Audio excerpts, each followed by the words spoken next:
جب لوگ پلٹ کے آ جاتے ہیں تو دو فرشتے آتے ہیں، منکر نکیر ان کے نام ہیں، اور وہ اس کو بٹھا دیتے ہیں اور بٹھا کر کے اس سے 3 سوال پوچھتے ہیں۔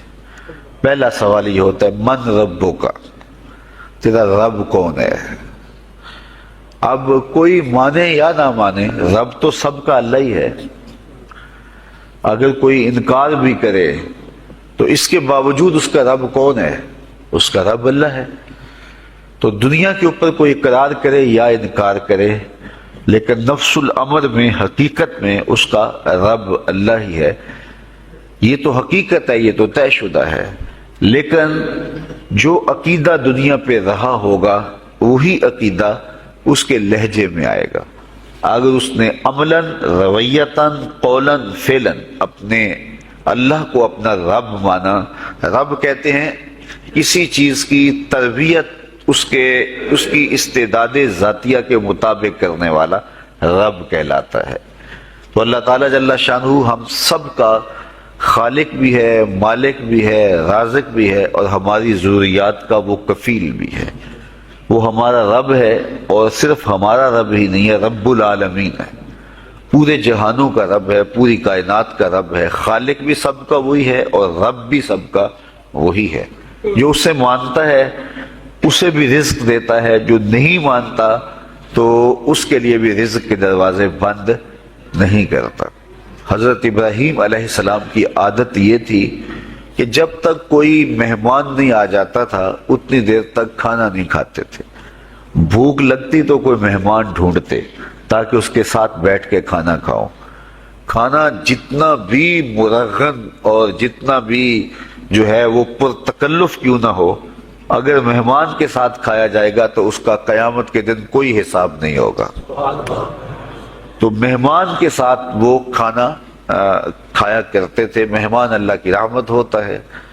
اچھا، وہ ایک دن مہمان ڈھونڈنے نکلے تو ایک بوڑھا شخص ملا تو اسے اپنے ساتھ گھر میں لے آئے، بٹھایا دسترخوان پہ۔ جب کھانے کا وقت آیا تو کہا کہ اللہ کے نام سے شروع کرو۔ اس نے کہا میں تو اللہ کا نام نہیں لوں گا، میں تو بتوں کا پجاری ہوں، بتوں کو پوجنے والا ہوں۔ حضرت ابراہیم علیہ السلام نے کہا کہ تیرے ساتھ میرا تعلق کوئی کاروباری، کوئی ذاتی، کوئی اور تو ہے نہیں، میں رب کے لیے ہی تو تجھے کھلا رہا ہوں، اور اگر تو رب کا نام ہی نہیں لے گا تو پھر میرا تیرا رشتہ کیا باقی بچتا ہے؟ اس نے کہا میں چند لقموں کے لیے اپنے بتوں سے بے وفائی نہیں کر سکتا۔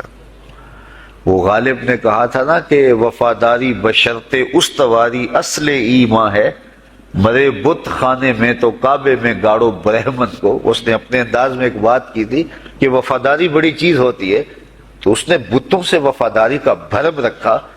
اس نے کہا کہ میں چند لقموں کے لیے جو ہے وہ تیرے رب کا نام لوں اور اپنے معبودان کا نام چھوڑ دوں، یہ نہیں ہو سکتا۔ آج تو لوگ چائے کی پیالی پہ دین بیچ رہے ہیں، کیا آج ممبر و محراب فروخت نہیں ہو رہے؟ لیکن اس بوڑھے شخص نے کہا کہ میں چند لقموں کے لیے، چند ٹکڑوں کے لیے میں اپنے بتوں سے بے وفائی نہیں کر سکتا۔ حضرت ابراہیم نے کہا تو اگر بتوں کے ساتھ اتنی محبت رکھتا ہے تو پھر میں بھی رب کے نام کے علاوہ تجھے دینے پہ آمادہ نہیں ہوں۔ وہ دسترخوان سے اٹھ کے چلا گیا۔ وہ چلا گیا تو جبریل امین حاضر خدمت ہوئے، رب کا سلام دیا، اے ابراہیم۔ رب سلام دیتا ہے اور فرماتا ہے تو نے آج میرا ایک بندہ ناراض کر دیا۔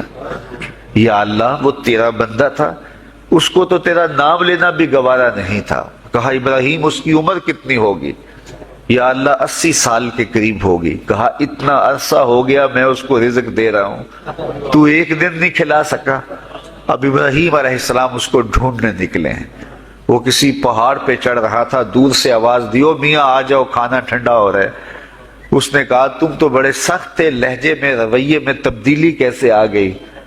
کہا کہ اسی رب کا پیغام آیا ہے کہ مجھے اتنا عرصہ ہوا اسے کھلاتے ہوئے، وہ مجھے نہیں بھی مانتا تھا، پھر بھی میں اس کی ضروریات کو پورا کرتا رہا ہوں، اور تم ایک دن نہیں دے سکے، تو آؤ کھانا ٹھنڈا ہو رہا ہے۔ کہا تیرے رب کا نام نہیں لوں گا، کہا نہ لینا، کہا اتنی تبدیلی، کہا اسی رب کا سندیس آیا ہے، اسی رب کا پیغام آیا ہے۔ کہا پھر کھانا بعد میں کھاؤں گا، پہلے اپنے رب کا مجھے غلام بنا لے۔ تو کوئی مانے اس کو بھی دیتا ہے، کوئی نہ مانے اس کو بھی دیتا ہے، بلکہ دنیا کے اوپر کافروں کو زیادہ دیتا ہے۔ ایک روایت میں آتا ہے کہ اگر اہل ایمان کی دلجوئی کا لحاظ نہ ہو تو کافروں کے گھروں کی سیڑھیاں سونے اور چاندی کی ہوں، لیکن یہ کہیں گے ہمیں تو مار ہی دیا ہے۔ اور اقبال نے کہا تھا نا کہ کافر کو دیے حور و قصور اور مومن کے لیے فقط وعدہ حور۔ تو اس لیے ان کی دلجوئی ہے، ورنہ کافروں کو اتنا دور، چونکہ ان کا حصہ آخرت میں نہیں ہے، ان کا حصہ صرف دنیا ہے۔ دنیا پہ عیش کریں، دنیا پہ عیش و عشرت کی زندگی گزارے، دنیا ہی دنیا، آخرت میں ان کا کوئی حصہ نہیں۔ اور مومن کا آخرت میں حصہ ہے، اور دنیا کے اوپر جو تکلیفیں آتی ہیں ان تکلیفوں کا بدلہ اس کو قیامت کے دن دیا جائے گا۔ بلکہ صحیح حدیث میں آتا ہے کہ جب اہل بلا کو ان پر آنے والی مصیبتوں کا صلہ دیا جائے گا تو لوگ آرزو کریں گے کاش ہمارے بدن کو لوہے کی کینچیوں سے کاٹ دیا ہوتا، اور دنیا کے اوپر ہمیں بھی تکلیفیں، اذیتیں، آلام و مصائب آئے ہوتے۔ تو مومن جب اللہ کی طرف سے آنے والی کسی تکلیف کو خندہ پیشانی کے ساتھ قبول کرتا ہے اور اس پہ راضی رہتا ہے اور صبر کا دامن ہاتھ سے نہیں چھوڑتا، واویلا نہیں بچاتا، جزا فضا نہیں کرتا، تو اللہ تعالیٰ نے اس کے لیے اجر رکھا ہے۔ بلکہ رسول کریم نے ارشاد فرمایا مومن کے پاؤں میں جو کانٹا چبھے تو اللہ اس کا بھی مومن کو قیامت کے دن اجر عطا فرمائے گا۔ تو مومن کی زندگی جو ہے وہ بڑی خوبصورت زندگی ہے۔ تو دنیا کے اوپر جو اسے مانتا ہے اللہ اسے بھی عطا کرتا ہے، جو اس کا انکار کرتا ہے اللہ اسے بھی عطا کرتا ہے، اس لیے کہ اس کی شان ہے کہ وہ رب ہے اور وہ سب کا لحاظ کرتا ہے اور سب کی ضروریات کو پورا کرتا ہے۔ پھر ہر شخص کی ضروریات الگ الگ ہیں، میری ضرورت الگ ہے، آپ کی کوئی اور ضرورت ہوگی، اور سب کی ضرورت کا اس نے لحاظ رکھا ہوا ہے۔ پھر بہائم کی، چوپایوں کی، حشرات الارض کی، پرندوں کی مختلف ضروریات ہیں۔ اڑنے والوں پرندوں کی ضروریات الگ ہے، پانی کے جانوروں کی ضروریات الگ ہیں، اس طرح حشرات الارض کی ضروریات الگ ہیں اور درندوں کی ضروریات الگ ہیں۔ یہاں تو ہم ایک آدھ کلو گوشت ہو تو گھر کے سارے افراد اس سے گزارا کر لیتے ہیں، لیکن شیر کو اور چیتے کو جو ہے وہ منوں کے حساب سے روزانہ چاہیے، رب ان کو روزانہ فراہم کرتا ہے۔ یہ پنساری کے پاس جائیں، اگر آپ کو ڈاکٹر یا حکیم لکھ دے کہ یہ آپ کو خالص سچے موتی چاہیے، اس کی کوئی چیز آپ کو بنا کے دیں گے تو آپ ہزاروں لاکھوں روپے خرچ کرتے ہیں، پھر بھی بعض کا اعتماد نہیں ہوتا کہ یہ بالکل 1 نمبر ہے یا 2 نمبر۔ تو رتی ماشی اور تولوں کے اندر آپ ان کو خریدتے ہیں اور وہ بھی آپ کو گمان ہوتا ہے کہ پتہ نہیں خالص ہیں یا ناخالص، لیکن دنیا کے اوپر لاکھوں کروڑوں پرندے پائے جاتے ہیں، جانور پائے جاتے ہیں، ہنس، اور وہ کھاتا ہی سچے موتی ہے۔ صبح کو بھی، شام کو بھی، دوپہر کو بھی اللہ سب کو پیٹ بھر کے کھانے کے لیے عطا فرماتا ہے۔ تو جس کی جو ضرورت ہے وہ رب ہے، اس ضرورت کو پورا کرتا ہے۔ تو ہم اگر اللہ تعالیٰ کو رب مان لیں حقیقی معنوں کے اندر تو ہماری زندگی کی پریشانیاں، ہماری زندگی کے دکھ مٹ جاتے ہیں۔ مصیبتیں اس وقت آتی ہیں اور اس وقت پریشانی لگی رہتی ہے، دھڑکا لگا رہتا ہے کہ جب انسان جو ہے وہ سمجھتا ہے کہ میں ہی جو ہے وہ کچھ کرنے والا ہوں۔ وَمَا مِن دَابَّةٍ فِي الْأَرْضِ إِلَّا عَلَى اللَّهِ رِزْقُهَا، زمین پر چلنے والی، رینگنے والی کوئی چیز نہیں جس کا رزق اللہ کے ذمہ کرم پہ نہ ہو۔ تو جب انسان اس عقیدے کو اپنی روح میں، اپنے باطن میں اتار لیتا ہے تو پھر اس کی زندگی سوکھی ہو جاتی ہے کہ وہ میرا خالق بھی ہے اور وہ میرا رب بھی ہے۔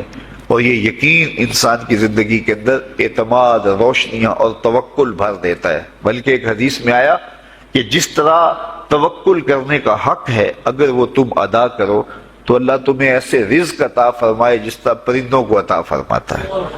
وہ جب صبح نکلتے ہیں تو ان کے پیٹ خالی ہوتے ہیں اور انہیں پتہ نہیں ہوتا کہ کہاں سے رزق مل رہا ہے، اور جب وہ شام کو آتے ہیں تو ان کا پیٹ بھرا ہوا ہوتا ہے۔ بند توکل، پنچھی اڑ دے خرچ نہ پلے زیرا ہو، سلطان بہو فرماتے ہیں کہ انہیں کوئی نہیں پتا ہوتا کہ فلاں جگہ پہ جانا ہے، لیکن کبھی ایسا نہیں ہوا کہ وہ بھوک سے مر گئے ہوں اور انہیں کچھ ملا نہ ہو، تو وہ خالی پیٹ کبھی نہیں آتے. وہ اللہ تعالیٰ ان کو رزق نصیب فرماتا ہے، وہ سب کا رب ہے. تو اگر ہم اپنے رویے سے، اپنے عمل سے، اپنے عقیدے سے واقعی اللہ کو رب مانتے ہیں، تو پھر قبر میں جب سوال ہوگا من ربو کا، تیرا رب کون ہے، تو پھر کبھی بھی جواب دیتے جھجک محسوس نہیں ہوگی.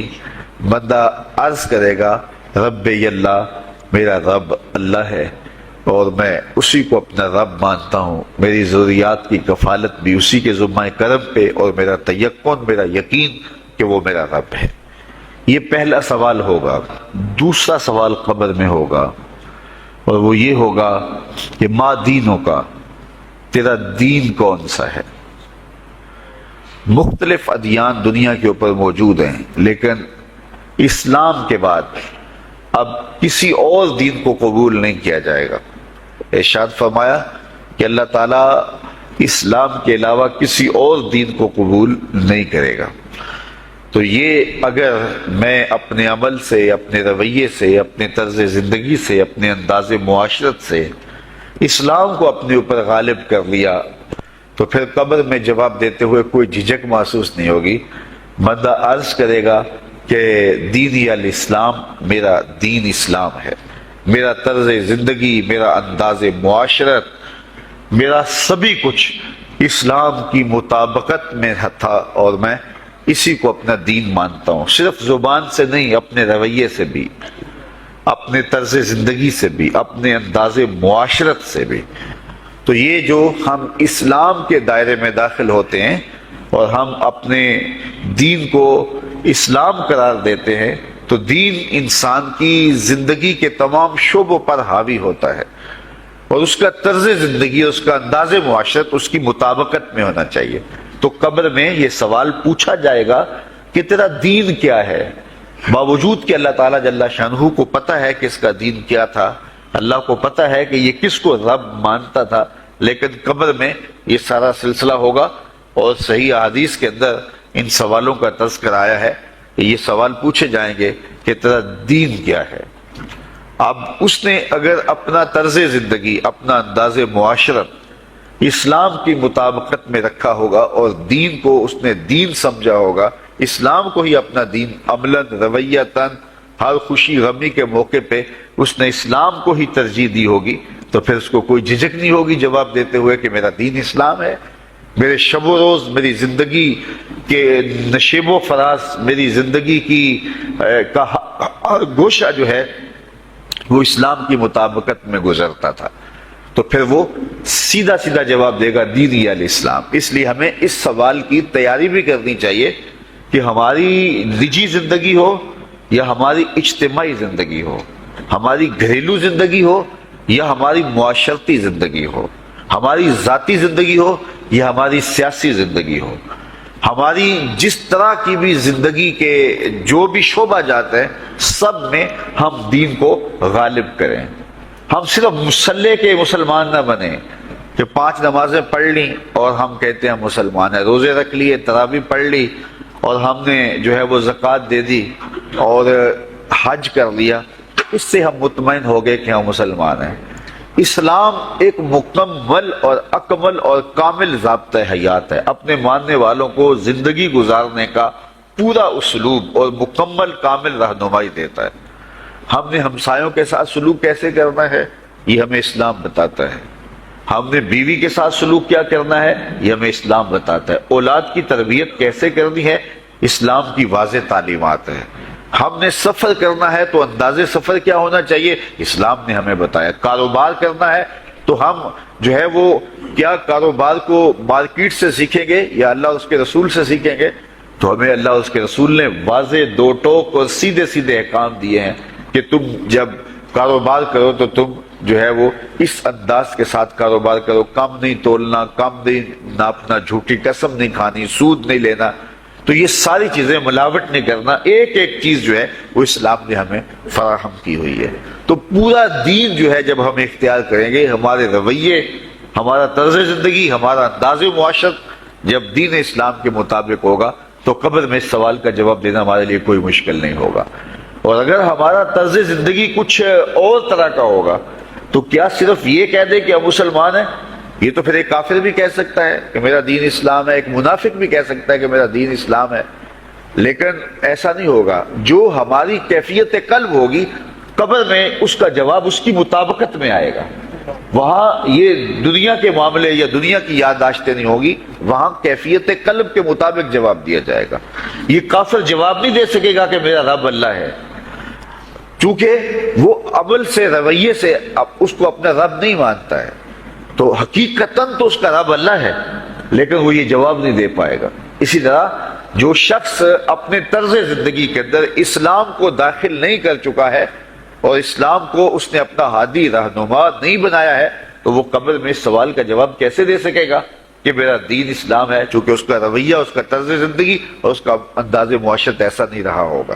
اس لیے ہمیں اپنی زندگی کے شب و روز کو اسلامی تعلیمات کے سانچے میں مکمل اور کامل طور پہ ڈھالنا ہوگا، تاکہ جب قبر میں سوال ہو تو ہم جواب دے سکیں کہ ہمارا دین اسلام ہے۔ تیسرا سوال جس پہ فیصلہ ہو جائے گا، اور اس کے بعد قبر میں یا جنت کا دروازہ کھول دیا جائے گا یا جہنم کی کھڑکی کھول دی جائے گی، وہ سوال تیسرا کیا ہوگا؟ اور وہ سوال بھی عقیدے کا ہے، بلکہ بخاری شریف کی ایک روایت کے مطابق 3 سوال نہیں ہوں گے، ایک ہی سوال ہوگا، اور وہ یہ تیسرا سوال ہوگا۔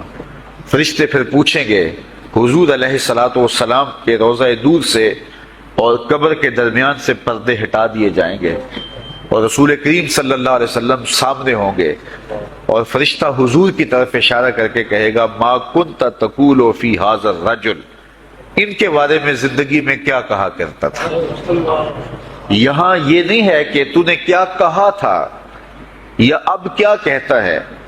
جب مضارع کے اوپر کانا یا جو ہے وہ کانا کے مشتقات داخل ہوں تو پھر وہ ماضی استمراری کا جو ہے وہ معنی دیتا ہے۔ تو ما کنت تقول کا معنی یہ ہے کہ تو کیا کہا کرتا تھا، تیرا لہجہ کیا تھا، تیری زبان کیا تھی، ان کے بارے میں تیری رائے کیا تھی، تو کیا بولا کرتا تھا، کیا کہا کرتا تھا۔ تو یہ حضور علیہ الصلوۃ والسلام سامنے ہوں گے اور یہ سوال پوچھا جائے گا۔ اب ابو جہل سے پوچھا جائے گا ما کنت تقول فی ھذا الرجل، تو وہ کہے گا ہے ہاتھ لا ادری، ہائے افسوس میں نہیں جانتا یہ ہیں کون۔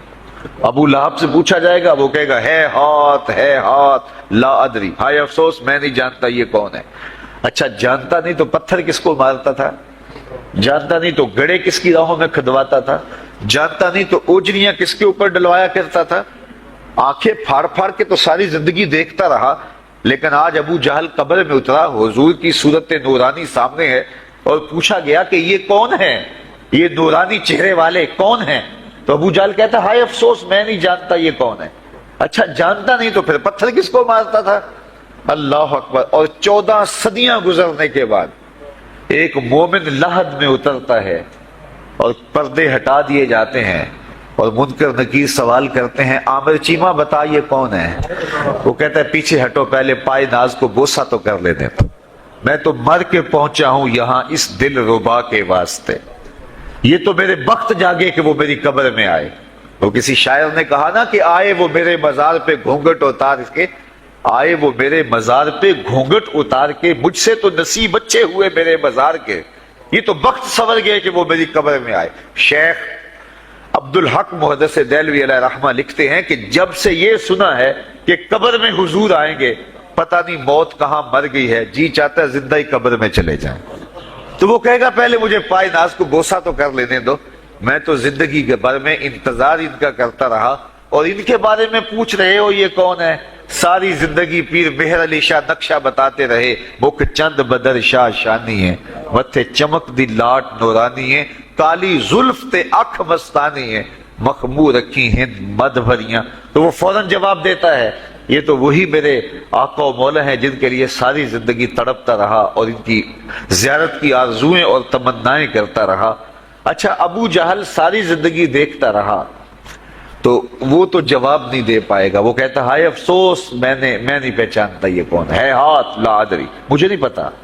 اور 14 صدیاں گزرنے کے بعد ایک مومن لحد میں اترتا ہے تو وہ فوراً کہتا ہے یہ تو وہی ہیں جن کے لیے زندگی گزار آیا ہوں۔ تو جس نے دیکھا تھا وہ پہچان نہیں سکتا، اور صدیوں بعد جو دنیا کے اوپر آیا وہ فوراً پہچان بھی رہا ہے اور پائے ناز کو بوسے بھی کر رہا ہے۔ تو پھر اس کا کیا جواب ہوگا؟ تو اس کا جواب علامہ اقبال علیہ رحمہ نے دیا۔ وہ کہتے ہیں قبر میں یہ جو آنکھیں ہیں ان میں تو مٹی پڑی ہوگی، یہ تو بند ہوگی، دل کی آنکھیں کھلی ہوں گی۔ ابو جہل نے ان آنکھوں سے دیکھا تھا، یہ آنکھیں تو اب کھلی نہیں ہیں، تو ان سے وہ کیسے پہچانے گا؟ اور دل کی آنکھوں نے حضور کو دیکھا ہی نہیں تھا۔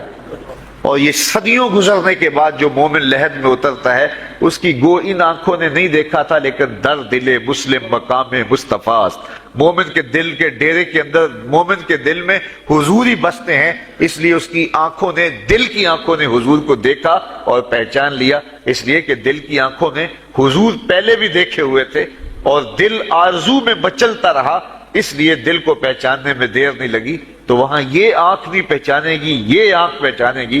اس لیے اقبال نے دوسرے مقام پہ کہا دل بینا بھی کر طلب خدا سے، کہ آنکھ کا نور دل کا نور نہیں۔ آنکھ کا نور اور ہے، دل کا نور اور ہے۔ تو اگر کوئی شخص دنیا کے اوپر دل کے نور سے بے بہرا رہا، قیامت کے دن یہ آنکھیں اسے فائدہ نہیں دے گی، بلکہ اللہ تعالیٰ نے خود قرآن مجید میں ایک مقام پہ فرمایا من کان فی ہذہ اعمی فہو فی الآخرۃ اعمی واضل سبیلا، جو اس دنیا میں اندھا رہا کل قیامت کے دن بھی نابینا اٹھایا جائے گا۔ اس سے ان آنکھوں کی بے نوری قطعاً مراد نہیں، کسی مفسر نے نہیں لکھا، بلکہ وہ تو واضح حدیث میں آتا ہے جو دنیا میں ان دو محبوب چیزوں سے آزمایا گیا، اللہ تعالیٰ قیامت کے دن اسے صلہ عطا فرمائے گا۔ یہ جو دنیا کے اوپر نابینا ہوتے ہیں، نابینا ہو جاتے ہیں یا پیدائشی نابینا ہوتے ہیں، تو یہ دنیا کی لذتوں سے اور دنیا کے نفعوں سے لطف اندوز نہیں ہو پاتے۔ یہ بہت بڑی آزمائش ہے، جہان اندھیر ہوتا ہے ان کے لیے، لیکن قیامت کے دن اللہ تعالیٰ اس کا بہتر صلہ ان کو عطا فرمائے گا جو دو ان محبوب چیزوں سے آزمایا گیا۔ تو اگر وہ دنیا پہ اندھا تھا اور حقیقی طور پہ، اور قیامت کے دن بھی اندھا اٹھایا جائے گا، یہ تو پھر مناسب نہیں ہوگا۔ تو یہ جو قرآن نے کہا جو دنیا میں اندھا رہا وہ قیامت میں بھی اندھا اٹھایا جائے گا، تو اس سے ان آنکھوں کی بے نوری قطعاً مراد نہیں ہے، اس سے دل کی بے نوری مراد ہے۔ تو دل اگر بینا ہوا، دل اگر روشن ہوا، تو پھر قبر کے اندر بھی دل دے دیوے دی روشنائی جاوے وچ زمینہ، تو پھر وہ معرفت رسول کا سبب ہوگا دل کا اجالا، اور پھر حشر کے اندر بھی جو ہے وہ دل کی آنکھیں روشن ہوں گی۔ تو جس نے اپنے قلب کو نور معرفت سے، نور ایمان سے اور نور محبت سے منور نہیں کیا ہے، تو وہ قبر کے اندر، حشر کے اندر نابینا ہی اٹھایا جائے گا، اور یہ قرآن کی صریح نص ہے۔ تو اب ابو جہل نے ان آنکھوں سے دیکھا ہے، لیکن جب سوال ہوتا ہے بتاؤ یہ کون ہے، تو وہ کہتے ہیں ہے ہاتھ لا ادری، افسوس میں نہیں جانتا۔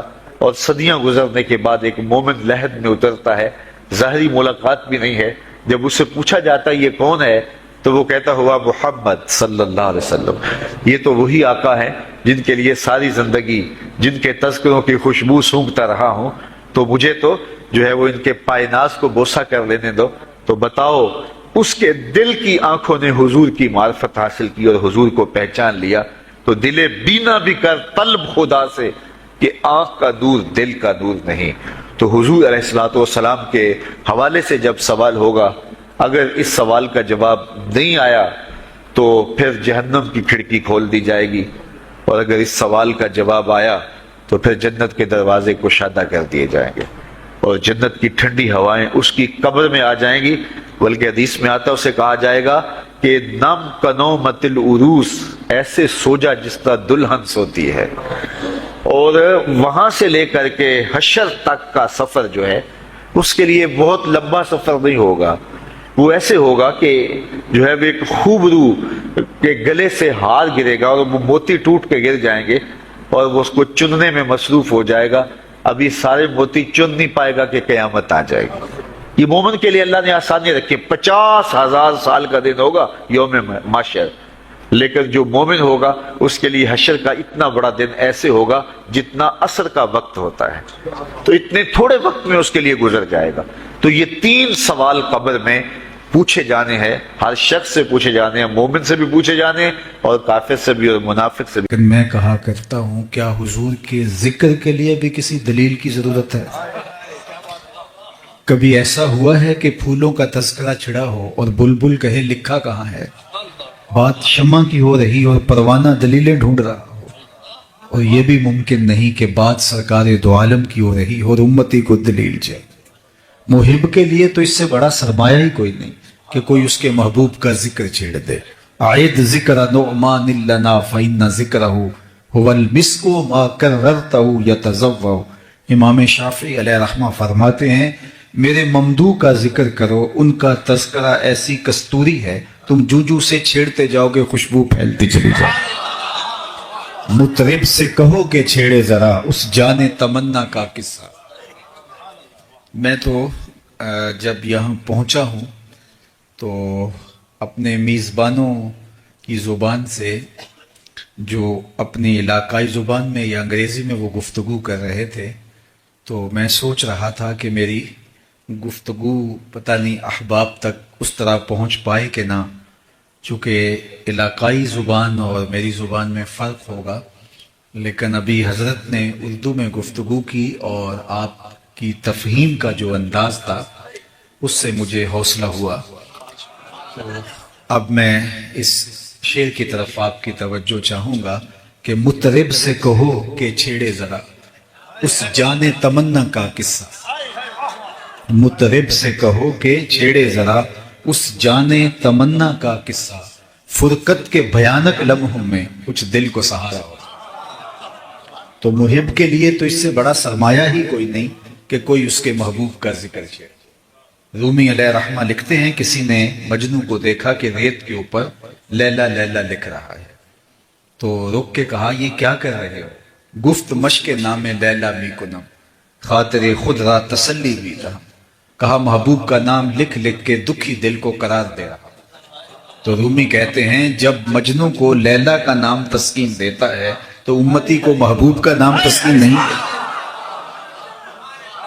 اور میں تو کہا کرتا ہوں کہ میں خانہ سہارا دیتا ہے نہ جام سہارا دیتا ہے، میں خانہ سہارا دیتا ہے نہ جام سہارا دیتا ہے، ہم کو تو مدینے والے کا ایک نام سہارا۔ ٹھنڈ پڑ جاتی ہے سینے میں جب لبوں پہ ان کا نام آتا ہے۔ اللہ اکبر، اتنا دل آویز نام ہے، اتنا میٹھا نام ہے۔ یہ نام کوئی کام بگڑنے نہیں دیتا، بگڑے بھی بنا دیتا ہے نام محمد صلی اللہ علیہ وسلم۔ حضرت شیخ مہدی الفاسی مطالع المسرات شرح دلائل الخیرات میں لکھتے ہیں حضور کا ذکر سن کر جس شخص کے کلیجے میں ٹھنڈ نہیں پڑتی اس کے سینے میں دھڑکنے والا دل کسی مومن کا دل ہی نہیں۔ یہ ہو ہی نہیں سکتا کہ ذکر حضور کا ہو صلی اللہ علیہ وآلہ وسلم کا اور دل کو قرار نہ پہنچے، دل کو تسکین نہ ملے۔ تو اللہ نے مجھے اور آپ کو یہ سعادت عطا کی ہے کہ جب آپ کا نام آتا ہے تو ہمارے چہرے گلاب کی طرح کھل جاتے ہیں، سینوں میں تراوت، ٹھنڈک، تسکین محسوس کرتے ہیں کہ ان کا مبارک نام آیا۔ تو آج ہم اسی لیے جمع ہوئے۔ آؤ میں پہلے آپ کو ایک خوبصورت مجلس میں لیے چلتا ہوں جس کو منعقد ہونے کے لیے مسجد نبوی کا صحن میسر آیا۔ صحاح میں روایت موجود ہے آقا کریم علیہ السلام حجرہ انور میں تشریف فرما تھے اور صحابہ مسجد نبوی میں ایک مجلس بپا کر رکھی تھی۔ تو ابھی مجلس جاری تھی کہ حضور حجرہ انور سے نکلے اور خرامہ خرامہ ادھر تشریف لے آئے جہاں حضور کے اصحاب مجلس بپا کیے ہوئے تھے۔ تو آقا کریم علیہ السلام تشریف لا کے ارشاد فرمایا ما اجلسکم، صحابہ یہ جلسہ کاہے کا ہے، کیوں بیٹھے ہوئے ہو؟ تو انہوں نے جو جواب دیا وہ سنیے۔ جلسنا نذکر اللہ ونحمدہ علی ما ہدانا لدینہ ومن علینا بک۔ حضور ہمارے بیٹھنے کا مقصود یہ ہے کہ ہم اللہ کی حمد بیان کر رہے ہیں، اس کا شکرانہ ادا کر رہے ہیں اس بات پر کہ اس نے ہمیں ہدایت دین عطا کی، اور اس بات پر اس کا شکرانہ ادا کر رہے ہیں کہ آپ کی صورت میں ہمارے اوپر انعام فرمایا۔ ہمارے بیٹھنے کا مقصود یہ ہے، آج ہمارے جلسے کا مدعا یہ ہے کہ دین اسلام کا نصیب ہو جانا، اس پر اللہ کی حمد بول رہے ہیں کہ مالک تو نے کرم کیا، ہمیں دین کی ہدایت عطا کی، اور ہمارے اوپر یہ احسان فرمایا کہ ہمیں محمد عربی عطا کر۔ میں نے کتب میں 12 نبیوں کی آرزویں پڑھی ہیں جنہوں نے حضور کی امت میں ہونے کی آرزو، تمنائیں کرتے رہے، آرزویں کرتے رہے۔ ہم نے کوئی تمنا تو نہیں کی، کوئی آرزو تو نہیں کی۔ آغوش مادر میں آنکھ کھولی، ہمارے والد صاحب مسجد سے مولانا کو بلا لائے، انہوں نے کان میں اذان دی اور مبارک دیتے ہوئے کہا مبارک کو تو حضور کا غلام بن کے آئے۔ شاہوں سے ملا ہے نہ تونگر سے ملا ہے، اللہ کا عرفان اسی در سے ملا ہے۔ اوروں کو ملا ہے تو مقدر سے ملا ہے، مجھ کو تو مقدر بھی تیرے در سے۔ یہ میری خوش قسمتی میں تیرا امت، یہ میرے بخت، یہ میرا مقدر کہ میں آپ کا غلام ٹھہرا۔ اللہ اکبر۔ ایک فارسی شاعر کا ایک مصرع ہی دیکھ لیجئے کہ بری ناظم کے ہستم امتے تو، بری ناظم کے ہستم امتے تو، میں اس بات پہ فخر کرتا ہوں کہ حضور میں آپ کا امتی ہوں۔ بری ناظم کے ہستم امتے تو، گناہ گارم و لیکن خوش نصیبم، گناہ گار ہوں لیکن خوش بخت ہوں کہ میں آپ کا غلام ٹھہرا۔ تو یہ میرے اور آپ کے کا شرف ہے، میرا اور آپ کا اعزاز ہے کہ ہم حضور علیہ السلام کے امتی ہیں۔ محمد جانے جانا ہے، پیغمبر ہو تو ایسا ہو، رسولوں کی بشارت سے مبشر ہو تو ایسا ہو، امر توقیر کا سب کو موکر ہو تو ایسا ہو، کیا ہم کو غلام ان کا مقدر ہو تو ایسا ہو۔ کہا حضور ہم اس بات پر اللہ کا شکر ادا کر رہے ہیں کہ اس نے ہمیں ہدایت دین عطا کی، وَمَنَّا عَلَيْنَا بِكَ، اور آپ کی صورت میں ہمارے اوپر احسان فرمایا۔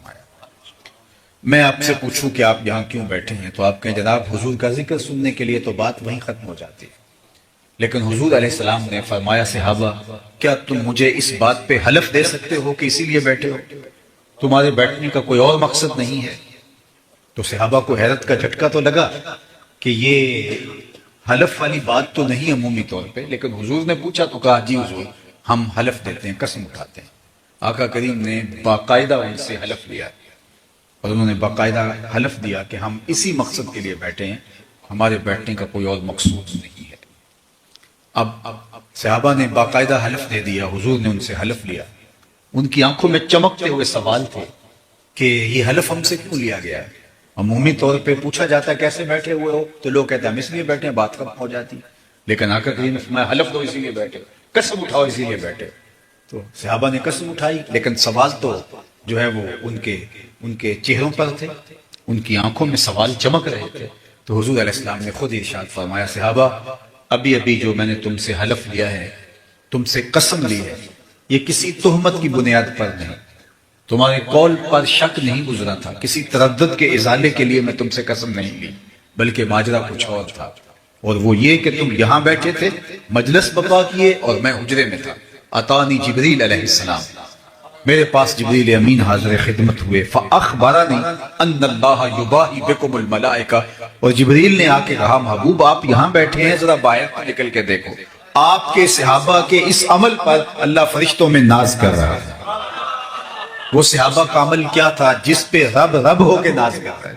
صحابہ مل بیٹھ کر کے حضور کے آنے کی خوشیاں منا رہے تھے، حضور کے آنے پہ اللہ کا شکرانہ ادا کر رہے تھے، اور یہ وہ عمل ہے کہ جس پر اللہ فرشتوں میں فخر فرما رہا ہے کہ دیکھو میں نے ان کو نعمت دی، کتنے قدردان نکلے۔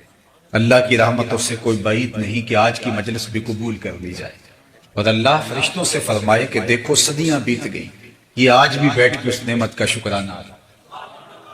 باقی جہاں تک اس نعمت کا جو حضور کی صورت میں ہمیں نصیب ہوئی شکرانہ کرنے کی بات ہے، تو یہ ایک شب کی محفل میلاد کیا، ساری زندگی حضور کے نام لگا دیں، حق کے شکر پھر بھی ادا۔ ہمارے بدن پہ اتنے بال نہیں ہیں جتنے رسول اللہ کے ایسا، ہمارا بال قرض رسالت میں جکڑا ہوا ہے۔ خدا شناسی تو بڑی دور کی بات ہے، ہم خود شناس بھی نہ ہوتے اگر وہ تشریف نہ لائے، ہمیں یہ بھی پتہ نہ ہوتا کہ ہم کون ہیں۔ مجھے بتائیے جس کو یہ بھی نہ پتا ہو کہ میں کون ہوں، اس کے پلے کیا ہوتا ہے؟ اقبال نے کہا تھا اپنے من میں ڈوب کر پا جا سراغ زندگی، تو میرا نہیں بنتا نہ بن اپنا تو بن، اور جو اپنا بھی نہ ہو۔ اور انسان کب اپنا تھا؟ اشرف المخلوقات ہونے کے باوجود وَلَقَدْ كَرَّمْنَا بَنِي آدَمَ کا تاج اس کے سر پہ سجا ہوا ہے، مسجود الملائکہ، لیکن درختوں کو، حشرات الارض کو، چوپایوں کو، اجرام فلکیہ کو، چلتے دریاؤں کو، بہتی ندیوں کو، جلتی آگ کو، چلتی ہواؤں کو اس نے اپنا معبود سمجھا۔ انسان کی تاریخ تو ایسی ہے کہ یہ مچھلیاں پکڑنے کے لیے کانٹے کے ساتھ جو کیچوا لگایا جاتا ہے، ایک زمانے میں یہ بھی اس کا معبود، اپنے ہاتھوں کے تراشے ہوئے مٹی کے مادوں کو اس نے اپنا خدا مانا، پتھر کے تراشیدہ اصنام کے چرنوں میں اپنی پیشانی کا تقدس پامال، حالانکہ یہ پوری کائنات حضرت انسان کے لیے بنائی گئی تھی۔ یہ درخت اس لیے بنائے گئے تھے کہ اس کو چھاؤں فراہم کریں، اسے آکسیجن دیں، اس کی خوراک کی تکمیل کا ذریعہ بنے اور اس کے ایندھن کے کام آئیں۔ یہ ان کو معبود سمجھ بیٹھا۔ یہ چاند سورج ستارے اس کی راہوں کو اجالنے کے لیے، اس کے ذوق نظارہ کی تسکین کے لیے پیدا کیا گیا، لیکن یہ ان کو معبود سمجھ بیٹھا۔ یہ جانور اس کی سواری کے لیے، بار برداری کے لیے، دودھ اور گوشت کی ضروریات کی فراہمی کے لیے پیدا کیے گئے تھے، یہ ان کو معبود سمجھ بیٹھا۔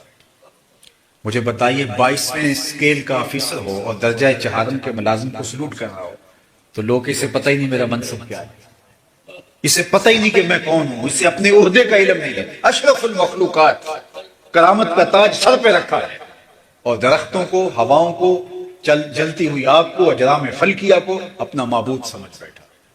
یہ تو حضور نے آ کر کے بتایا یہ تیرے معبود نہیں ہے، تیری دہلیز کے نوکر ہیں۔ وَوَالَّذِي خَلَقَ لَكُم مَّا فِي الْأَرْضِ جَمِيعًا، یہ سب کچھ تیری خدمت کے لیے پیدا کیے گئے۔ نہیں تو دیکھ چاند کو پوچھتا ہے، یہ دیکھ انگلی اٹھتی ہے اور وہ ٹکڑے ہو کے قدموں میں آتا ہے۔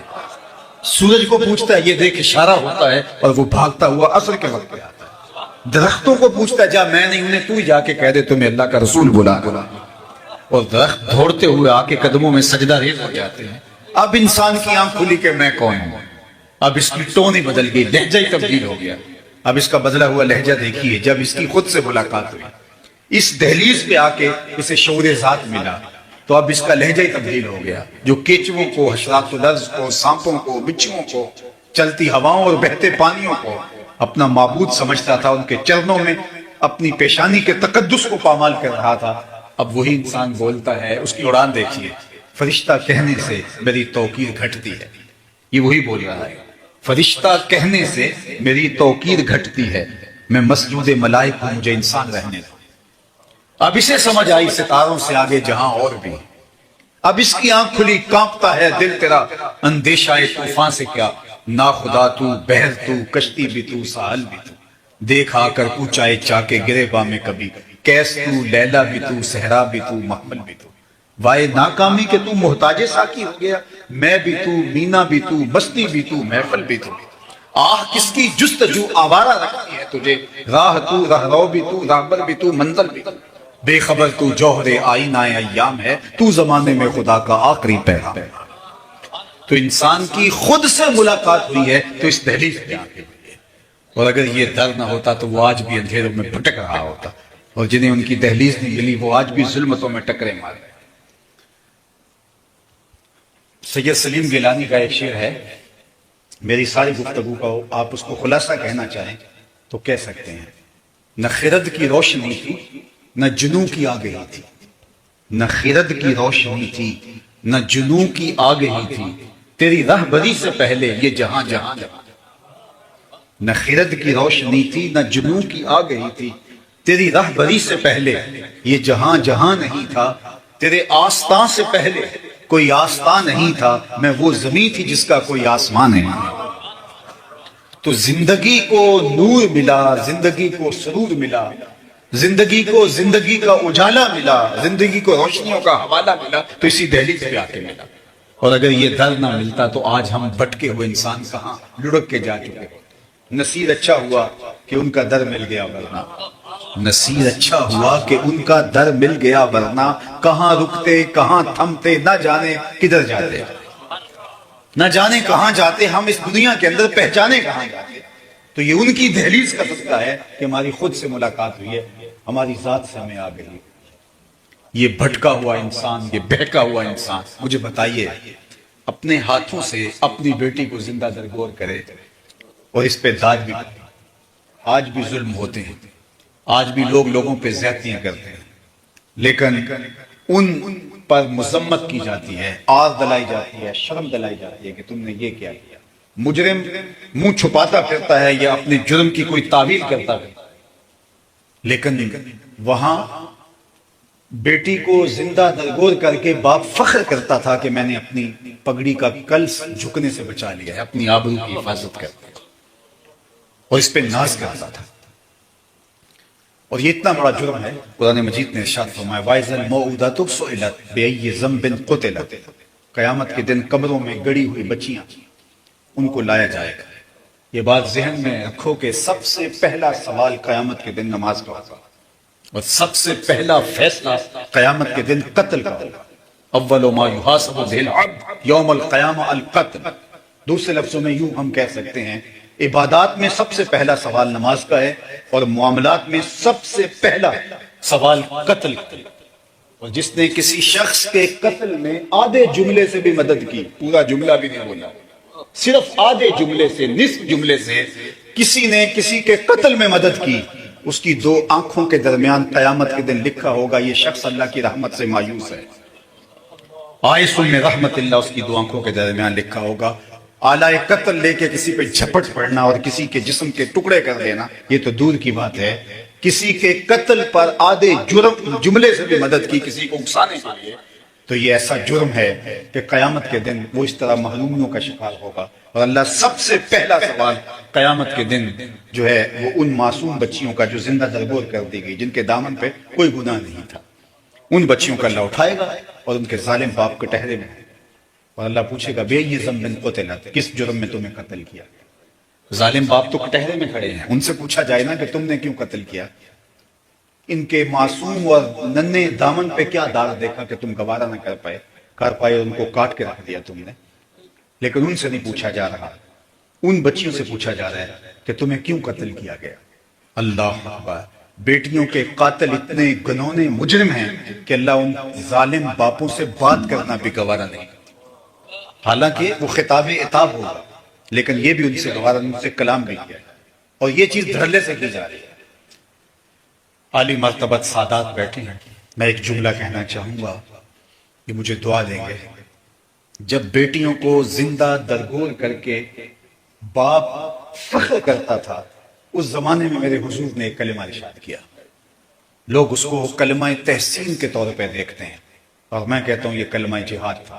اس ظالمانہ سماج میں کلمہ تحسین تو تھا ہی تھا، لیکن کلمہ جہاد تھا۔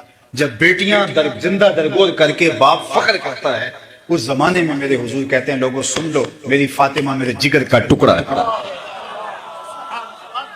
بیٹیوں کو قتل کیا جا رہا ہے زندہ درگور، اور میرے حضور یہ کلمہ بلند کرتے ہیں۔ یہ اس ظالمانہ سماج میں کلمہ حق ہے جو میرے حضور نے بلند کیا ہے، اور دنیا کو بتایا کہ بیٹی کیا ہوتی ہے۔ سیدہ پاک جب حضور سے ملنے آتی ہیں، حضور اٹھ کے استقبال کرتے ہیں، فَأَجْلَسَهَا فِي مَجْلَسِهِ، اور اپنی مسند کے اوپر بٹھاتے ہیں، دنیا کو بتاتے ہیں کہ بیٹی کس احترام کے لائق۔ جو دو بیٹیاں یا دو بہنیں اللہ کی رضا کے لیے پروان چڑھائے اور پھر ان کا نکاح کر دے، فرمایا میرے ساتھ جنت میں وہ شخص ایسے ہوگا جس طرح یہ دو انگلیاں گئی۔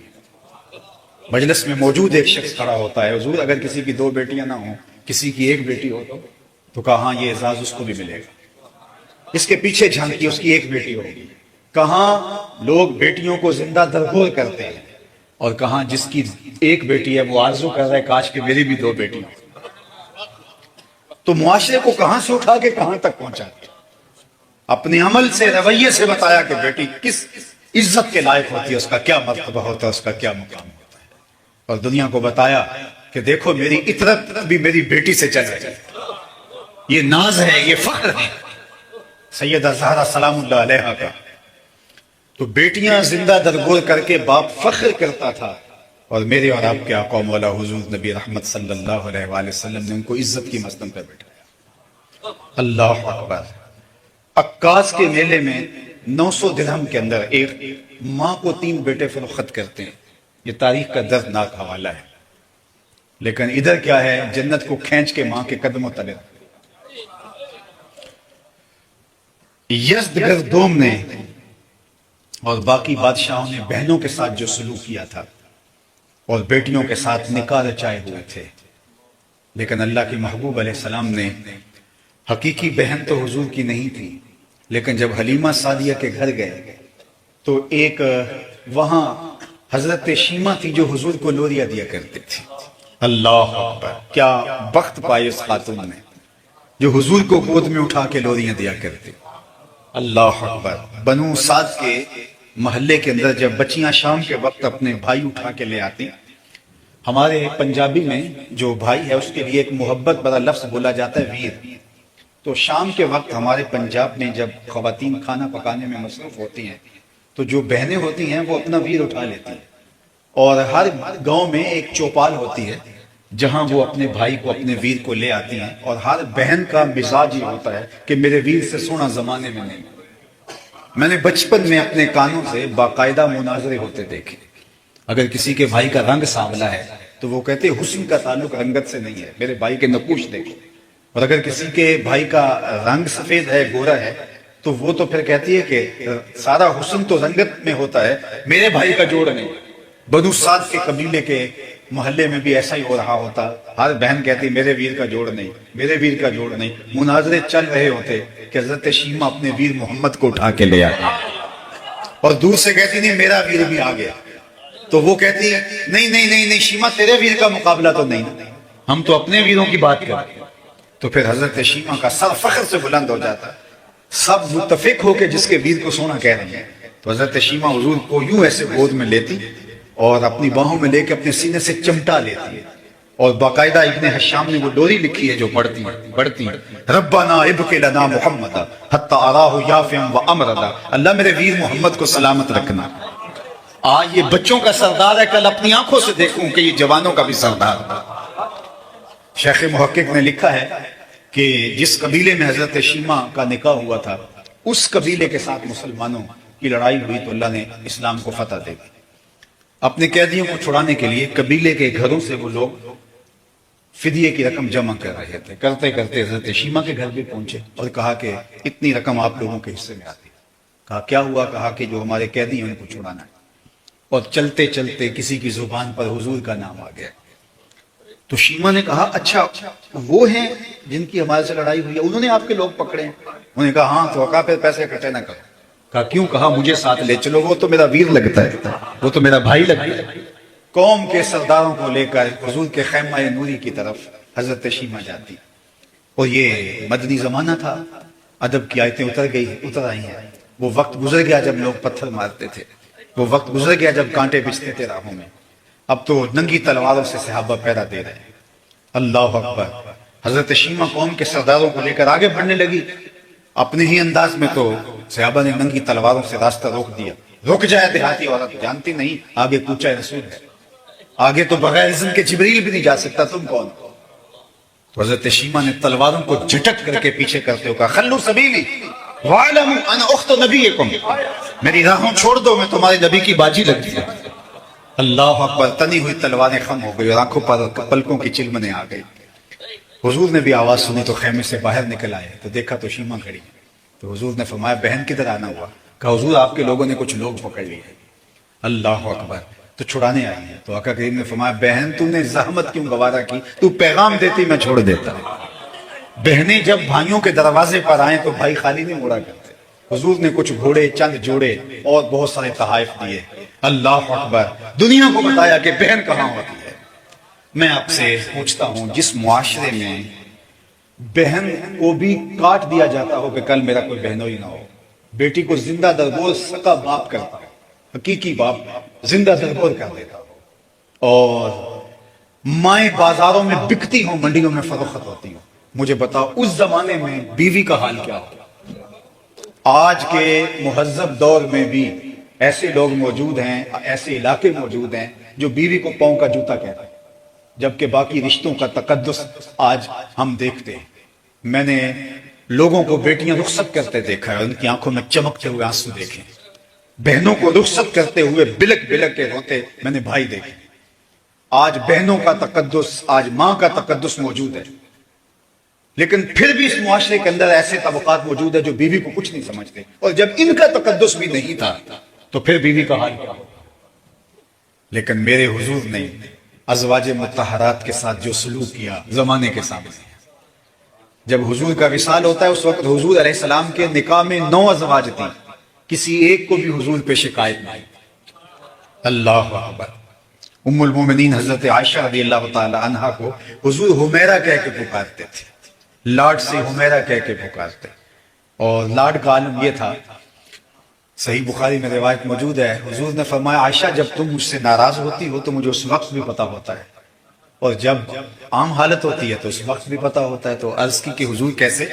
فرمایا جب کوئی تمہارے دل میں ایسی بات ہوتی ہے تو اس وقت جب قسم کی نوبت آ جائے باتوں میں تو تم کہتی ہو لا ورب ابراہیم، مجھے ابراہیم کے رب کی قسم، اور جب ایسا معاملہ نہیں ہوتا تو قسم کی نوبت ہو تو تم کہتی ہو لا ورب محمد، مجھے محمد کے رب کی قسم۔ تو یہ اس بات کا سائن ہے کہ آپ کے دل میں کوئی ناراضگی جو ہے وہ موجود ہے۔ اللہ اکبر۔ ام المومنین کیا جواب دیتی ہے؟ لا احجر الا اسمک، حضور نام چھوڑتی ہوں دل میں آپ ہی بستے ہیں۔ تو ازواج کے ساتھ حضور علیہ السلام کی یہ شفقت، خیرکم خیرکم لاہلہ وانا خیرکم لاہلی، تم میں سے بہتر وہ ہے جو اپنے اہل خانہ کے ساتھ بہتر ہے، اور میں تم میں سب سے زیادہ اپنے اہل خانہ کے ساتھ بہتر۔ حضرت خدیجہ الکبریٰ رضی اللہ تعالی عنہا کے ساتھ حضور کی محبت کا ربط و رشتہ زمانہ اس کو کیسے فراموش کر سکتا ہے؟ ان کے وصال کے بعد اس سال کو عام الحزن کا نام دیا، دکھوں بڑا سال، صدمے کا سال بنا دیا۔ اللہ اکبر، کتنا صدمہ محسوس کیا۔ اور سیدہ ام المومنین عائشہ رضی اللہ تعالیٰ عنہ فرماتی ہیں حضور جانور ذبح کرتے اور گوشت کے مختلف ٹکڑے ان کی سہیلیوں کے گھروں میں بیچتے، اللہ اکبر، تاکہ ان کو آسودگی و خوشی ہو۔ میرا ان سے جو رشتہ تھا مجھ سے نہ رہا گیا، میں نے ایک دن کہہ دیا حضور اللہ نے آپ کو بہتر ازواج دے دی، اور آپ بار بار اس خاتون کا ذکر کرتے ہیں بڑھاپے کی وجہ سے جس کے ہونٹوں کے گوشے رنگ بدل گئے تھے۔ تو آقا کریم نے فرمایا عائشہ مجھے خدیجہ کے بارے تکلیف نہ دو، جب پورے مکے نے میرا انکار کر دیا تھا اس نے میرا اقرار کیا تھا، میں اس کا ذکر کیسے چھوڑ سکتا؟ تو یہ تھا حضور علیہ السلام کا رویہ اپنی ازواج کے ساتھ۔ دنیا کو بتایا کہ جو ہے وہ زوجہ کس مقام پہ ہوتی ہے اور کس جو ہے وہ مرتبے پہ ہوتی ہے۔ معاشرے میں قرآن بتاتا ہے فذلک الذی یدعو الیتیم، یہ وہ بد نصیب شخص ہے جو یتیم کو دھکے دیتا ہے۔ قرآن نے ایسے ہی نہیں کہا، وہ یتیم کو عملاً دھکے دیا کرتے تھے۔ خدا ترس لوگ بھی موجود تھے، وہ بہت خیال میں رکھتے تھے، آپ جانتے ہیں عرب مہمان نواز بھی تھے، لیکن اس کے باوجود وہ اپنے بچوں کے ساتھ یتیم کو نہیں بیٹھنے دیتے تھے۔ ان کا خیال یہ تھا کہ یتیم میں نحوست ہوتی ہے جو ہماری اولاد میں در آئے گی، تو وہ دور سے اس کی ضرورت تو پوری کر دیتے تھے لیکن اس کو عزت نہیں دیتے تھے۔ قرآن کا فلسفہ کیا ہے؟ کسی کی مدد کرنا نہیں، کسی کو عزت کے ساتھ اس کی مدد کرنا ہے۔ کلا بل لا تکرمون الیتیم، کہا تمہارا یہ اس بربادی کا سبب کیا ہے؟ تم یتیم کو عزت نہیں دیتے ہو۔ بچا ہوا کھانا تو روڑی پہ پھینکنا ہے، گندگی کے ڈھیر پہ پھینکنا، تو کسی کے گھر بھیج دو، کسی کے منہ میں پڑ جائے، یہ تو کمال نہیں ہے۔ عزت کے ساتھ کسی کو بٹھا کے دینا، تقریم کے ساتھ دینا۔ آج کل جو بانٹنے کا جس طرح کا رواج ہو گیا ہے، اور لوگوں نے لوگوں کی غربتوں کو اپنے لیے نمائش کا ذریعہ بنا لیا۔ ہمارے ہاں تو میں نے یہ بھی دیکھا ہے کہ اجتماعی شادیاں چلتی ہیں اور 20 30 40 خواتین ایک قطار میں بیٹھی ہوتی ہیں اور ایک قطار میں دولہے بیٹھے ہوتے ہیں، اور مخیر حضرات آ کے کہہ رہے ہوتے ہیں کہ ہم انشاءاللہ آئندہ سال اس سے بہتر کریں گے، اور ان کے سارے رشتہ دار سامنے بیٹھے ہوتے ہیں۔ میں صرف اتنا سوال ان لوگوں سے پوچھتا ہوتا ہوں کہ اگر غربت کی وجہ سے تمہاری بیٹی کو یہاں بیٹھنا پڑ جائے اور یہاں سے روانہ ہونا پڑے، کیا تم دوبارہ کرو گے؟ اگر تم یہ مدد کرنے لگے ہو، رات کے اندھیرے میں جا کے ان کے والدین کی مدد کراؤ، وہ گھر سے جب رخصت ہوگی تو شان یہ لگو، ان کی تذلیل نہ کرو، ان کی بے عزتی نہ کرو۔ وَرَجُلٌ تَصَدَّقَ بِصَدَقَةٍ فَأَخْفَاهَا حَتَّى لَا تَعْلَمَ شِمَالُهُ مَا تُنْفِقُ يَمِينُهُ۔ اللہ کے محبوب نے 7 اشخاص کا ذکر کیا، قیامت کے دن جو عرش کے ٹھنڈے سائے تلے ہوں گے، ان میں سے ایک شخص کا ذکر کیا کہ جس نے تنہائی میں صدقہ کیا اور دائیں ہاتھ سے صدقہ کیا، بائیں کو خبر نہیں پڑی۔ فرمایا کل قیامت کے دن جب کوئی سایہ نہیں ہوگا تو وہ عرش کے ٹھنڈے سائے تلے ہوگا۔ اللہ اکبر۔ آپ اعلانیہ صدقہ بھی کریں، قرآن نے اس کا بھی کہا ہے، لیکن کسی مسجد کے لیے مانگا جا رہا ہے، کسی تنظیم کے لیے مانگا جا رہا ہے، جامعہ کے لیے مانگا جا رہا ہے، کسی فلاحی تنظیم آپ سے اجتماعی طور پہ کچھ طلب کر رہی ہے، آپ اعلانیہ کرو، دوسروں کو ترغیب ہو، لیکن کسی فرد کو جب آپ دو تو اس وقت اخفا کرو تاکہ اس کی عزت نفس کہیں وجود نہ ہو۔ ہمارے دین نے ہمیں یہ سکھایا ہے، دینے کی بات نہیں۔ آج تو ایک زمانہ ہوتا تھا نیکی کر دریا میں ڈال، آج کہتے ہیں نیکی کر اخبار میں ڈال۔ بلکہ اب اس سے بھی آگے چلا گیا، نیکی کر فیس بک میں ڈال۔ اب وہ ایک آپ نے سوشل میڈیا پہ گھومتی تصویر دیکھی ہوگی کہ ایک آٹے کی بوری ہے اور 5 آدمی ایک بیوہ عورت کو دے رہے ہیں۔ یہ تذلیل ہے۔ یتیم کی مدد کرنا، اس کو کھانا دینا یہ اور بات ہے، لیکن اس کی تکریم کرنا یہ اور بات ہے۔ فَذَلِكَ الَّذِي يَدُعُّ الْيَتِيمَ کو کھانا دیتے تھے لیکن اپنی اولاد کے ساتھ نہیں کھیلنے دیتے تھے کہ نحوست نہ دار آئے۔ لیکن میرے اور آپ کے آقا و مولا نے کیا، میں اور یتیم کی کفالت کرنے والا قیامت کے دن اس طرح جڑے ہوں گے جس طرح یہ 2 انگلیاں قریب ہیں۔ یہ ہمارا دین ہے۔ اس کائنات میں سب سے اچھا گھر کون سا ہے، سب سے بہتر گھر کون سا ہے؟ کسی نے کہا جناب جو برلب سڑک ہے وہ گھر اچھا ہے، آنے جانے کی سہولت اچھی رہتی ہے۔ کسی نے کہا جو شہر کے مرکز میں ہوگا وہ گھر اچھا ہوگا۔ کوئی بولا جناب کوئی عالی نسب سوسائٹی کے اندر اگر گھر ہے تو وہ گھر اچھا ہے، وہاں انسان بہت محفوظ اپنے آپ کو فیل کرتا ہے۔ کسی نے کہا جناب جو ہے وہ دریا کنارے ہو، ساحل سمندر پہ ہو وہ گھر اچھا ہے، وہاں خوب نظارے اور شفاف ہوا ملتی ہے۔ کسی نے کہا جو کشادہ ہو وہ اچھا ہے۔ کسی نے کہا جو پہاڑ کی چوٹی پہ ہو اور نیچے کے سارے نظارے جو ہے وہ دل اور روح کے قرار کا سبب بنے اور آنکھوں کو طراوت ملے وہ گھر اچھا ہے۔ لیکن ہم نے حضور سے پوچھا تو آقا کریم نے فرمایا بہترین گھر وہ ہے جس میں یتیم رہتا اور اس کی عزت بھی ہوتی ہے، چاہے وہ 2 مرلوں کا جھونپڑا کیوں نہ ہو، جس میں یتیم ساتھ شرط لگائی جس میں یتیم بھی رہتا ہو اور اس کی عزت بھی ہوتی ہے اس گھر کے اندر۔ گھر کے اندر یتیم ہو لیکن اپنے بچوں کی طرح اس کو نہ رکھا جائے اور اس کو قدم قدم پہ فیل ہو کہ میں یتیم ہوں، اس کو لمحہ لمحہ محسوس ہو کہ میں یتیم ہوں۔ ان کو لائنوں میں لگوا کے آپ جب بوریاں دیتے ہو، جب نذرانے دیتے ہو تو آپ جانتے ہیں کہ ان کا دل کتنا دکھتا ہے، یتیم کا دل کتنا نازک ہوتا ہے۔ ہمارے دین نے تو ہمیں یہاں تک بتایا کہ جب بچے اکٹھے کھیل رہے ہوں اور تمہارا بچہ بھی ان بچوں میں کھیل رہا ہو تو اپنے بیٹے کو بیٹا کہہ کے آواز نہ دو، اس کے نام سے پکارو۔ حضور ہمارا بیٹا ہی ہے تو جناب ہم اس کو اگر بیٹا کہہ کے پکاریں گے تو اس میں حرج بھی کیا ہے؟ کہا نہیں، یہ گھر جا کے شوق پورا کر لینا۔ لیکن جب اکٹھے بچے مشترک کھیل رہے ہوں تو اپنے بیٹے کو بھی بیٹا نہیں پکارنا، ہو سکتا ہے وہاں کوئی یتیم بچہ بھی کھیل رہا ہو، اس کا دل چڑھ جائے گا میرا باپ ہوتا تو آج مجھے بیٹا کہہ کے پکارے۔ ہمارے دین نے تو ہمیں یہاں تک کہا کہ بیوہ کے سامنے اپنی بیوی سے ملاطفت کا اظہار نہ کرو، غریب کے سامنے اپنی دولت کی نمائش نہ کرو، بلکہ یہاں تک آقا کریم علیہ السلام نے فرمایا اپنے گوشت کی خوشبو سے غریب ہمسائے کو تکلیف نہ دو، یا تو تھوڑا سا پانی زیادہ ڈال لو، شوربے کی ایک پیالی اس کے گھر بھی بھیج دو، اور اگر ایسا نہیں کر سکتے تو ایسے زاوی اور ایسے وقت میں کھانا پکاؤ جب اس کے بچے سو چکے ہیں۔ غریب ضد کر بیٹھے، اس کے بچے ضد کر بیٹھے، اس کی ضد پوری نہ ہو سکے تو وہ بلکتے بچوں کو کیسے چپ کرائے؟ دوپہر کو سلا دیتی ہے بچوں کو وہ اس ڈر سے گلی میں پھر کھلونے بیچنے والا نہ آ جائے۔ ہمارے دین نے ہمیں یتیم کے ساتھ محبت کا اظہار کرنے کی تلقین کی، اس کی دلجوئی کرنے کی تلقین کی، اس کی عزت نفس کا خیال رکھنے کی تلقین کی۔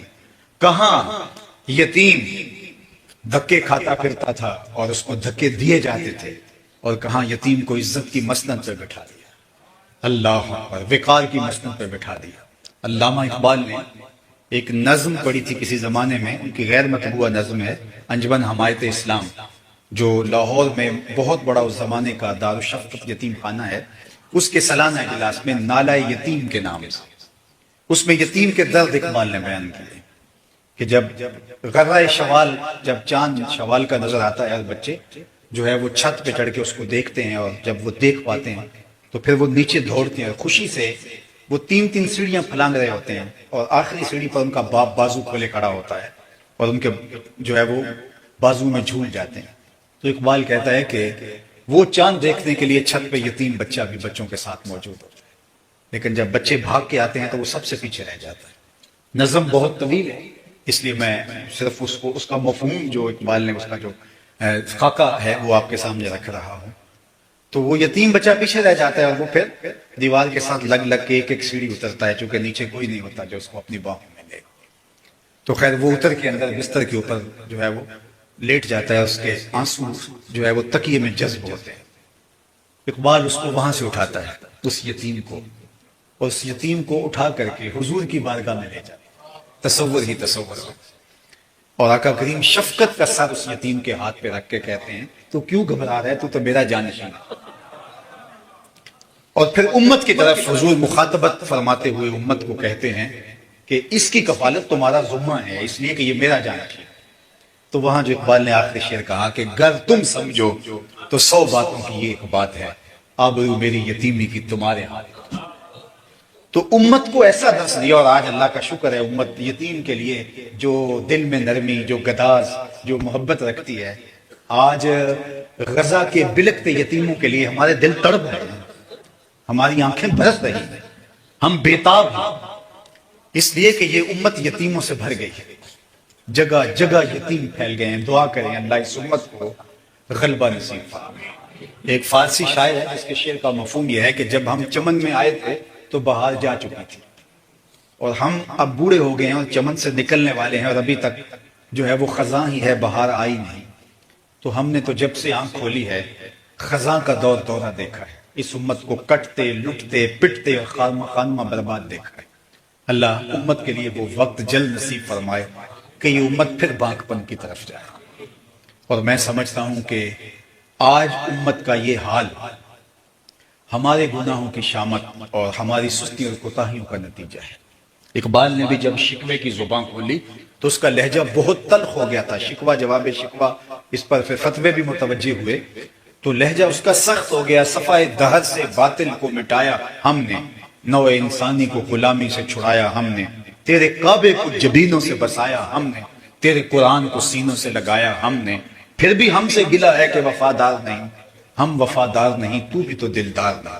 بہت سخت لہجہ ہو گیا آخر میں آ کے، لیکن جب جواب آیا تو سارا نشہ اتر گیا۔ اب جواب ادھر سے آ رہا ہے، لفظ وہی ہے، صرف صیغہ بدلتا ہے، اب جواب ادھر سے آ رہا ہے۔ صفائے دہر سے باطل کو مٹایا کس نے، نوع انسانی کو غلامی سے چھڑایا کس نے، میرے قرآن کو سینوں سے لگایا کس نے، میرے کعبے کو جبینوں سے بسایا کس نے، تھے تو آبا وہ تمہارے ہی مگر تم کیا ہو، ہاتھ پہ ہاتھ درے منتظر فردا، ہر کوئی مستے مئے ذوق تن آسانی ہے، تم مسلمان ہو یہ انداز مسلمانی، حیدری فقر ہے نئے دولت عثمانی ہے، تم کو اسلاف سے کیا نسبت روحانی ہے، وہ معزز تھے زمانے میں مسلمان ہو کر تم خال ہوئے تارک قرآن۔ ہماری پستی، زبوحالی، ذلت، رسوائی اور نکبت کا سبب یہ ہے ہم نے کتاب رحمت کو چھوڑ دیا ہے۔ آج تو ہمارے پاس صرف جو ہے وہ قرآن مجید قول و قرار کی نوبت آئے تو سر پہ اٹھا لیں کہ میں یہ جرم نہیں کیا یا فلاں نے یہ جرم کیا ہے، کیا قرآن اس لیے نازل ہوا تھا؟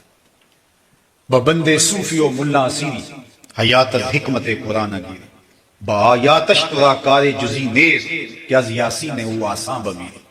اقبال نے کہا کہ تو جاہل صوفی اور کاہل ملا کے ایسے پھندے میں پھنسا کہ تو نے قرآن سے زندگی تلاش نہیں کی، قرآن کی آیتوں سے تجھے صرف اتنا سروکار رہ گیا، جب تیرے بوڑھے کی روح اٹک گئی تو سورہ یاسین لے کے بیٹھ گیا کہ میں اس کی تلاوت کروں تو اس کی روح آسانی سے نکل جائے۔ اقبال کہتا ہے اس میں کوئی شک نہیں کہ اس کو فائدہ ہوتا ہے، لیکن مجھے افسوس ہوا کہ تو نے اس قرآن سے مرنا ہی سیکھا، کاش اس قرآن سے جینا بھی سیکھ لیا ہوتا۔ اس کا حرف حرف زندگی بخش ہے، لفظ لفظ حیات آفری ہے، گر تو می خواہی مسلمان زیستن نیست ممکن جز قرآن زیستن۔ قرآن کے بغیر تو ایک قدم بھی نہیں اٹھا سکتا۔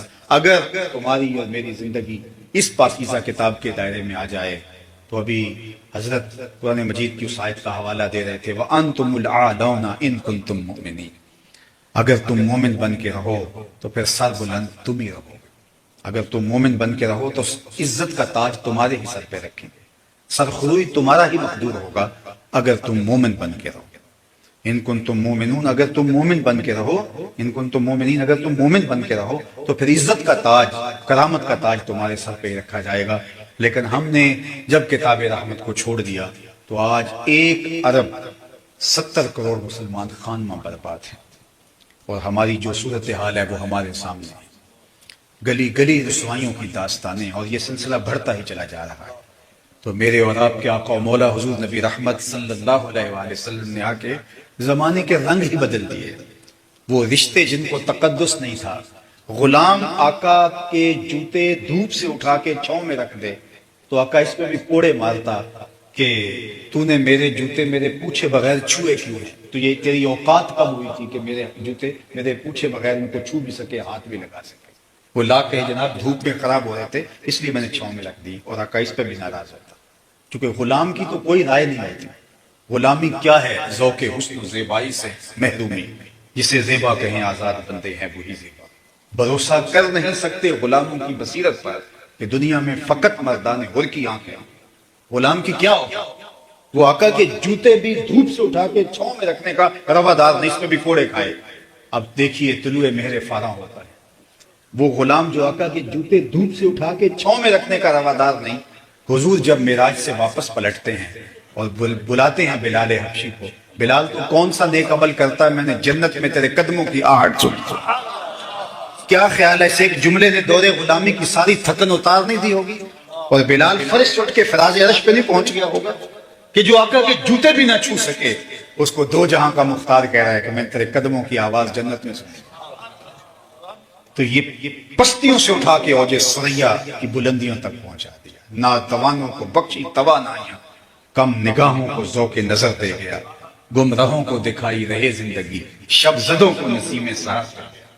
وہ زندگی کا اجالا دیا، آفتاب زندگی کی ایک شعاع اولی، نور سے تیرے فلک روشن درخشاں ہے زمین، تیری ہستی روشنی کا ایک حسین مینار ہے جس کی ہر کرن ہے نشان منزل دنیا اودی، تیری نظروں نے تراشی ظلمتوں سے آفتاب، پاؤں تیرے چوم کر ذرے بنے ماہ نبی، ہے غریبوں کے سہارے ہے یتیموں کی مراد، محسن انسانیت تجھ سا کوئی نہیں۔ تو زندگی کا جتنا نور ہے حضور کی دہلیز سے۔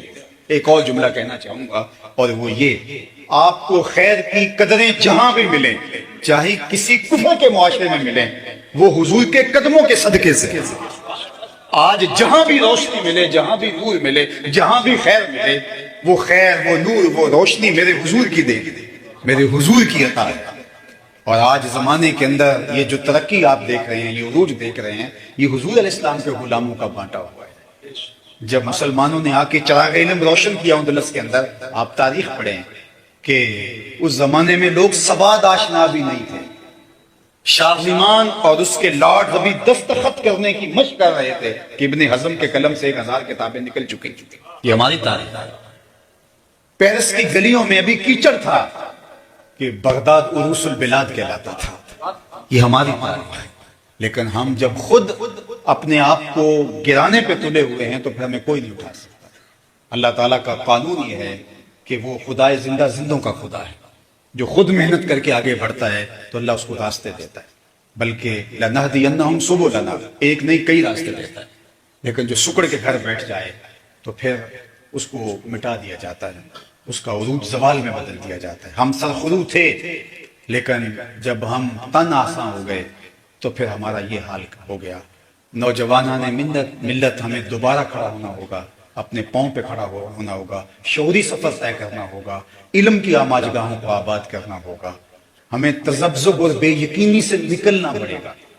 اللہ اکبر۔ حضرت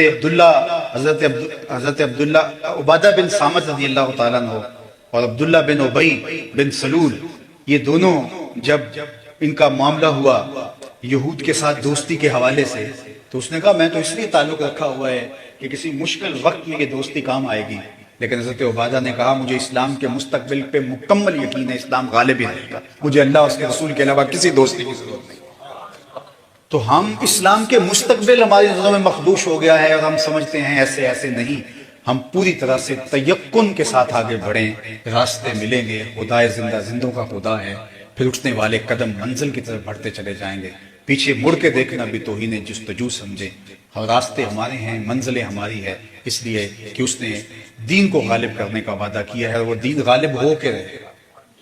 اور میں تو آج 1 ارب اور 70 کروڑ مسلمانوں کی موجودگی میں یہ بات کر رہا ہوں۔ آپ یقین کی برستی بجلیاں دیکھیے، جب سراقہ بن مالک حضور کو گرفتار کرنے کے لیے آتا ہے، اور یہ وہ حالات تھے کہ حضور مکہ چھوڑ کے جا رہے ہیں، مکے میں رہنا محال ہو گیا تھا اور حضور مکہ چھوڑ کے مدینے جا رہے ہیں، تو یہ گرفتار کرنے آ رہا ہے۔ تیقن دیکھیے اپنے مشن پر، حضور میں تم گرفتار کرنے لگے ہو، میں تمہارے ہاتھ میں کس طرح کے کنگن دیکھ رہا ہوں۔ آپ ذرا دیکھیے وہ تیقن اپنے مشن پر اور اپنے مستقبل پر، تو ہم بالکل جو ہے وہ تذبذب اور بے یقینی کے گھڑے میں نہیں گرنا، ہمیں یقین کے ساتھ آگے بڑھنا ہے۔ آنے والا کل ہمارا ہی ہے۔ قوموں کے اوپر عروج و زوال آتے رہتے ہیں، اور ماضی کے اندر جو ہے وہ یہ ساری تاریخ گواہ ہے کہ ایسا ہوا۔ انشاءاللہ جو ہے وہ آج تو ہیں یہ جسم آلودہ گرد سفر، کل انہی جسموں پہ منزل پھول بھی برسائے گی انشاءاللہ۔ وہ وقت آئے گا اور وہ لمحے آئیں گے، اللہ تعالیٰ جل شانہ آج کی مجلس کا ایک ایک لمحہ اپنی بارگاہ میں قبول فرمائے اور ہمارا حضور کی بارگاہ میں دست بستہ نذرانہ مستجاب ہو. کار ما آخر شدو آخر زما کار نشد مشت خاک ما غبار کوچہ یار نشد و آخر دعوانا ان الحمدللہ.